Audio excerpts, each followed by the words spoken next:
এই প্রথমবার আইবুড়ো ভাত দিতে গেলাম। খেতে গেলাম বলবো না, কারণ দিদির যখন বিয়ে হয়েছিল দিদির সাথে সব জায়গায় যেতাম, বাট সেখানের কথা খুব একটা মনে নেই এখন। কিন্তু এই প্রথমবার নিজের হাতে আইবুড়ো ভাতের সমস্ত কিছু আয়োজন করলাম আমারই স্টুডেন্টের জন্য।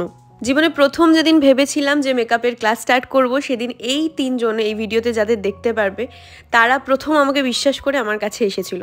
প্রথম ব্যাচ, অনেক ইমোশন জড়িয়ে থাকে, বুঝতেই পারছো। তার সঙ্গে নবনীতা কিন্তু আমার একদম সমবয়সী, তো ওর সঙ্গে অবশ্যই একটা মনের অনেক গভীরের মিল আমার মধ্যে রয়েছে। তারই আইবুড়ো ভাত দিতে গিয়ে আমি কিভাবে রেডি হলাম ছোটোখাটো, কারণ সেদিনকে প্রচণ্ড শরীর খারাপ ছিল। তোমরা পরে ভয়েসগুলো শুনলেই বুঝতে পারবে যে শরীরের অবস্থা সেদিন ঠিক কেমন ছিল। যাই হোক, এই সমস্ত প্রোডাক্টগুলো কোনোটাই কিন্তু প্রমোশনের জন্য নয়, জাস্ট আমি কিভাবে রেডি হয়েছি তোমাদের সাথে শেয়ার করব। নিজের শরীরের এই রকম অবস্থা ছিল, তো প্রথমে ভেবেছিলাম যে আজকের দিনটা করব না, কিন্তু কিছু না কিছু কারণে পিছিয়েই যাচ্ছে ডেটটা, আর আমার জন্যই সবাই ওয়েট করছিল। তো আমি ভাবলাম না, আজকেই দিনটা রাখা যাক, কারণ আজকে সকালে আমার নেলের ক্লাসও ছিল, তার মধ্যে শরীরের এইরকম অবস্থা। তাও ভাবলাম ঠিক আছে। প্রথমে এতটা শরীর খারাপ, মাথায় শ্যাম্পু করতে পারছি না, খুব মানে কেমন লাগছিল, আমার মনে হচ্ছিলো যে আজকের দিনটা হয়তো না রাখলেই ভালো হতো, সেইভাবে মজা করতে পারবো না। বাট ওখানে গিয়ে মনে হচ্ছিল যে আজকের দিনটার জন্যই বোধহয় এতটা মজা করতে পেরেছি। সব শেষে প্রচণ্ড সুন্দর একটা দিন কাটিয়েছি আমরা সবাই মিলে। ভিডিও শুরুতেই বললাম যেদিন প্রথম ক্লাস স্টার্ট করব বলে ভেবেছিলাম, সেদিনকে আমি ভেবেই নিয়েছিলাম, কারণ প্রথম ব্যাচ বুঝতেই পারছো অনেক টেনশন কাজ করে যে কি হবে না হবে।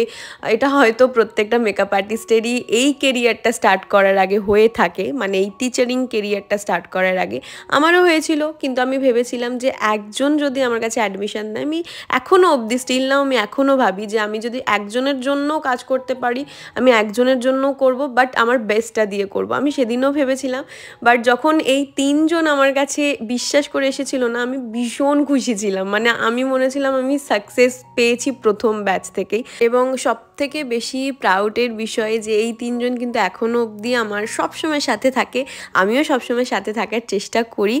আর এইভাবেই সবাই সবার পাশে থাকবো, প্রত্যেকটা স্টুডেন্টকে এইভাবেই ভালোবাসার চেষ্টা করব। যাই হোক, অন্য টপিকে চলে যাচ্ছি। নবনীতার আসলে এই যে আইবুড়ো ভাতের পুরো আয়োজন, এই ভিডিওটা এডিট করতে করতে আমার যেন একটু ইমোশনাল লাগছে, মনে হচ্ছে ও বিয়ে করে চলে যাবে, যদিও খুব দূরে যাবে না, আমাদের কাছেই থাকবে, এবং প্রত্যেকটা সব কিছুতেই ওকে আমরা পাশে পাবো এবং আমরা সবসময় একসাথেই থাকবো। বাট তাও এই বিয়ে ব্যাপারটা এলেও না একটা আনন্দও থাকে, আবার একটু একটু দুঃখও লাগে, কেন জানি না এটা শুধু আমার সাথেই হয় নাকি সবার সাথেই হয়। আমরা গিয়েছিলাম রাসোইতে, আর ভীষণ সুন্দর করে আয়োজন করা হয়েছিল সমস্ত কিছু, মুকুট মালা এগুলো আমরা প্ল্যান করে নিয়ে গিয়েছিলাম, আর ভীষণ মিষ্টি লাগছিল, তাই না? সেদিনকে নবনীতাকে দেখতে খুব মিষ্টি লাগছিল। তো আনন্দ করে এত কিছু করেও আমরা ওখানে থেমে থাকিনি। দেন খাওয়া দাওয়া কমপ্লিট করে আমরা শপিংয়ে গিয়েছিলাম, তারপরে মেলায় গিয়েছিলাম, কিন্তু ওই ভিডিও ক্লিপগুলো আমার আর তোলা হয়নি। একটু শরীরটা খারাপও লাগছিল, বাট ফোনে চার্জও ছিল না সেই কারণে মেনলি। আর ভিডিও শেষে অবধি কিন্তু দেখো, কারণ তোমাদের জন্য শেষে একটা মিষ্টি গলার উপহার আছে।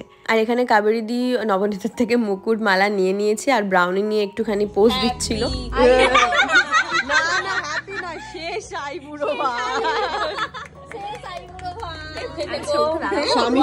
এইভাবেই সবাই মিলে খুব সুন্দর করে কাটিয়েছিলাম দিনটা। মেলায় ঢুকে আমি ভেবেছিলাম লিটারেলি প্রথমে যে বক্স চলছে, কারণ ওনার গান আমার ভীষণ ভালো লাগে, আর সামনাসামনি যখন গানগুলো শুনছিলাম আমার গায়ে কাঁটা দিচ্ছিল।